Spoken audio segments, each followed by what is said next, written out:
As you are sipping on your $3.50 flat white this morning, consider this. While multinational coffee companies are notching up record profits, coffee farmers in some of the world's poorest countries are being forced to abandon their fields, and nowhere more so than in the birthplace of coffee, Ethiopia. Nick Francis is one of the directors of Black Gold, a documentary in this year's film festival which takes a moving and eye-opening look into the $120 billion global coffee industry. He's in New Zealand for the first screening of the film tonight. In a moment, we will talk to Nick, but first, let's have a glimpse of his film.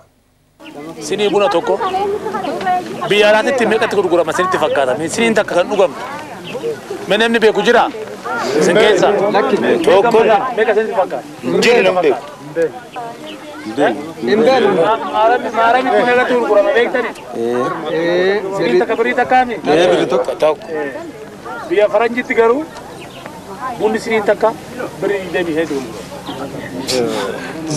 Ya? Kiro tokora, bunas ini mereka tu bahem beg tu. Kiro tokora bunas sini sade tamatu. Bunas kiro tokora. Right, Nick is with me now. Morning to you. Good morning. Welcome to New Zealand. Thank you. This is your... Now, you have made many documentaries. This is the first full-length documentary, basically movie-length documentary. Yeah. Why coffee? Coffee is one of those unique things that everyone can relate to. Maybe people watching now are having their coffee as they watch this show. And it's one of the few products in the world that we can pick up in the morning, everyone can relate to, and when you consume a cup of coffee, it connects you to the global economy. Few things Al Gore had already done oil. Exactly. So coffee was the next on the list. Coffee was the was one of those things that you know, everyone somewhere in the world, in fact, 2 billion cups of coffee are drunk every day. It's an extraordinary industry, isn't it? Yeah, $120 billion. It's phenomenal. It's huge. And so there was just about trying to connect people to what's going on in Africa, for example. And few things can do that as good as coffee. Were you looking for a cause? I mean, were you looking for something you could promote and feel passionately about? It was, to be honest, it was more reacting to a crisis that was going on in 2003, when it was announced Ethiopia was going to face a famine like they had 20 years earlier in 1984.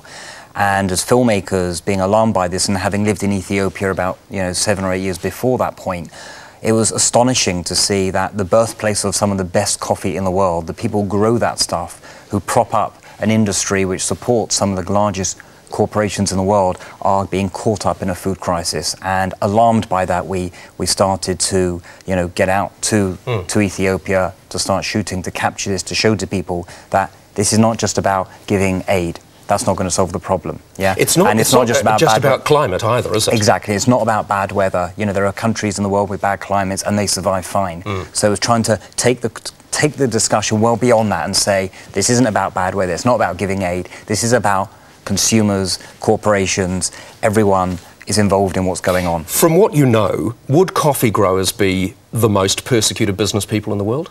Probably. Why is that? Well,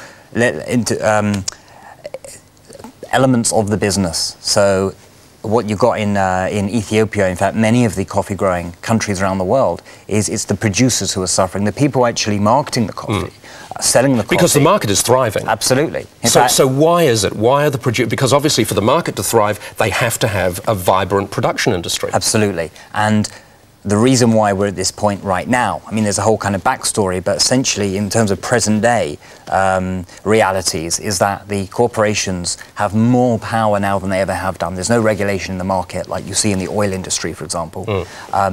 In coffee, essentially the 4 big companies control the price, and it's in their interest to pay the least amount possible so they can maximise their profits. I was in Tanzania a short time ago, and the coffee companies had gone to a lot of the growers who were desperate for money and said, we will buy next season's crop from you, and they were offering them half what it was costing them to produce. That sort of thing is happening. Why do you want people to go to your film? Do you want people to think, oh, this is very worthy, I should know about this? First and foremost, this is a film, and for people to come and watch a movie. And when they watch the film, hopefully it's going to take them on a journey that they've never been on before. The film is shot around the world over 2.5 years. It's a very engaging, inspiring story following someone from Ethiopia who travels to the US and the UK to return more money back to the coffee growers. It's to basically introduce to people and say, you're connected to this kind of globalized world. How you want to respond to what you find out is up to people. But, you know, since we launched the film in January, thousands of people every week are going to the film's website and saying, what can we do? And the response to the film has been overwhelming. And New Zealanders, surprisingly, or unsurprisingly in some ways, have been emailing us in droves once they found out this film was coming over. Are you going to make lots of money out of this? And I'm not critical at all, because I think you should, because right at the moment, documentaries are in. It's about to open as a feature in general release in the United States. Is it going to make you a lot of money? It would have to do extremely well for us to start paying back some of the huge debts that a film like this accumulates. Unfortunately, independent documentary, even though they have a big kind of, it's a big moment for them, aren't generally that commercial. Oh, well, fingers crossed, fingers crossed. Nick Francis, thank you very much for joining us.